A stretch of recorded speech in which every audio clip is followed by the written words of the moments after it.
میں نے اللہ تعالیٰ سے شکوہ کیا کہ ایک تو اس کی محبت میرے دل میں ڈال دی، اس کے ملنے کے اسباب مہیا کر دیے، اور اب مجھے کہا جا رہا ہے یہ سب ٹھیک نہیں ہے۔ اب میں نہیں رک سکتی۔ اگر وہ برا آدمی ہے تو بھی میری تقدیر ہے، میں انشاءاللہ اسے اتنی محبت دوں گی کہ وہ ٹھیک ہو جائے گا۔ اس کے ساتھ ہی ساتھ ہر دوسرے تیسرے ہفتے میں ایک دن ضرور میرے اندر ریحانہ کی محبت کا طوفان اٹھتا، میری نگاہ اسے تلاش کرنے لگتی، میں گیلری میں کھڑی ہو جاتی اور ہر آنے جانے والی لڑکی کو گھورتی، شاید کہ اس میں نظر آ جائے۔ یہ سب کچھ ایک بے اختیارانہ کیفیت تھی جو کئی گھنٹوں تک رہتی۔ پھر میں اللہ سے دعا کرتی کہ اے اللہ، وہ جہاں بھی ہے اسے زندگی کی بھرپور خوشیاں دینا۔ اس پورے وقت میں مجھے اتنی شدید تکلیف پہنچتی کہ جیسے میری جان نکلتی جا رہی ہے۔ اسی کیفیت میں جب کہ میرے ہاتھ پاؤں سے جان نکلتی رہتی، مجھے دنیا کے سب کام کرنے پڑتے۔ میں نہ رو سکتی نہ ہنس سکتی، مگر مجھے ایسا لگتا کہ میں اس وقت جو کچھ کر رہی ہوں یہ محض ایکٹنگ ہے۔ حقیقت میں میرے اندر کی کیفیت کچھ اور ہے جس نے مجھے ہر طرف سے گھیر رکھا ہے۔ میں سمجھتی تھی کہ یہ تمام اضطرارانہ کیفیت اللہ تعالیٰ کی جانب سے ہے، مگر یہ سمجھ میں نہیں آتا تھا کہ کیوں، اللہ مجھ سے کیا چاہتا ہے۔ ویسے بھی 15 سال کی عمر میں بغیر کسی رہنمائی کے ذہن اور کتنا سوچ سکتا ہے۔ بہرحال حبیب کے متعلق تو جب بھی میں نے خواب دیکھا جس میں اس کے ملنے سے مجھ کو منع کیا جاتا، میں ہر بار یہی سمجھتی کہ اللہ میاں میرے ارادے کو آزما رہا ہے کہ اس کے اندر کتنی سخت ہے۔ یہ تمام خواب ہر بار مجھے ایک نیا حوصلہ اور نیا عزم عطا کرتے، اور میں اللہ تعالیٰ سے دعا کرتی کہ مجھے اس راستے پر استحکام عطا فرما۔ اسی دوران میرے بھائی نے شہر سے دور ایک نیا مکان بنا لیا تھا اور ہم سب وہاں منتقل ہو گئے تھے۔ میرے بڑے دونوں بھائیوں کی شادیاں بھی ہو چکی تھیں اور بڑی بہنیں بھی بیاہی جا چکی تھیں۔ بڑے بھائی شادی کے بعد الگ رہتے تھے اور چھوٹے بھائی اپنی بیوی کے ساتھ ہمارے ساتھ رہتے تھے۔ فلیٹ چھوڑتے ہوئے مجھے سخت تکلیف ہوئی کیونکہ جب تک میں ہر روز حبیب کو نہ دیکھ لوں میری حالت بری رہتی تھی۔ اکثر مغرب کے وقت میری نظریں اسے ڈھونڈنے لگتی تھیں۔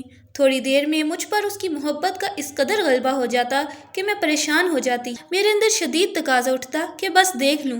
ایسی حالت میں میری سوچنے کی صلاحیت بھی گم ہو جاتی۔ بس دیکھنے کا تقاضا دل و دماغ پر چھا جاتا، وہی جان کنی سی کیفیت طاری ہو جاتی۔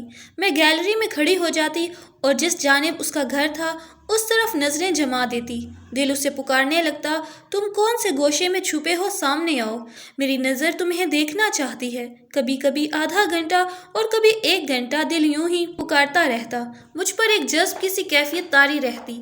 یہ عجیب بات تھی، اس وقت مجھے گھر میں سے کوئی ڈسٹرب نہ کرتا، میں اپنے حال میں جذب کھڑی اسے پکارتی رہتی اور پھر وہ دور سڑک پر کھڑا نظر آ جاتا۔ میں دیکھتی کہ وہ وہاں کھڑا ہے، میں اسے ٹکٹکی باندھے دیکھتی رہتی اور دل ہی دل میں کہتی، اللہ میرا حال جانتا ہے، وہ میرا مددگار ہے، وہ عشق کی آگ کو اچھی طرح سمجھتا ہے۔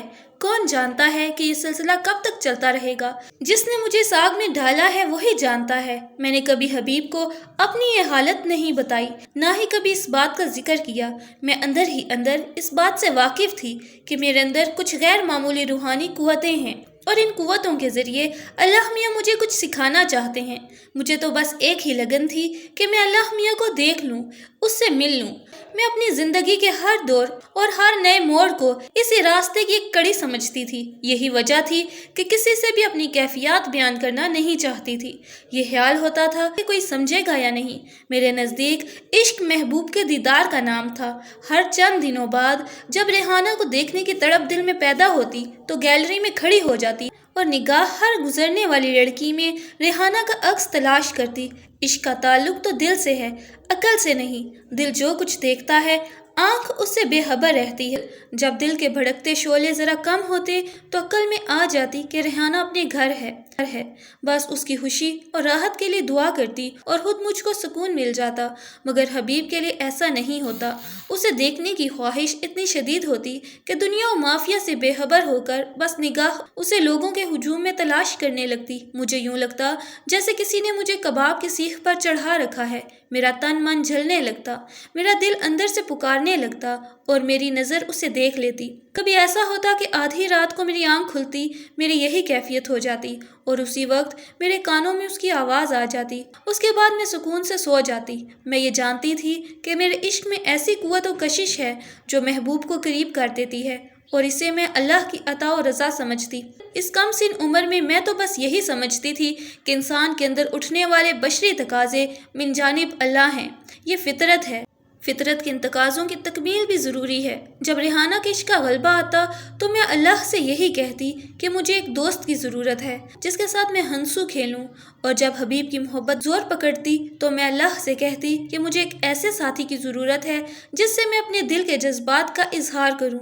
میرے اندر عشق کا سمندر ہے، مجھے اس کے اظہار کی ضرورت ہے۔ اس طرح مجھے کسی فعل پر غلطی کا احساس نہیں ہوتا، مگر میں نے یہ کبھی نہیں چاہا کہ میرے اندرونی جذبات کا کسی کو علم ہو، بلکہ میں اندرونی جذبات کا ساتھی اللہ کو سمجھتی تھی۔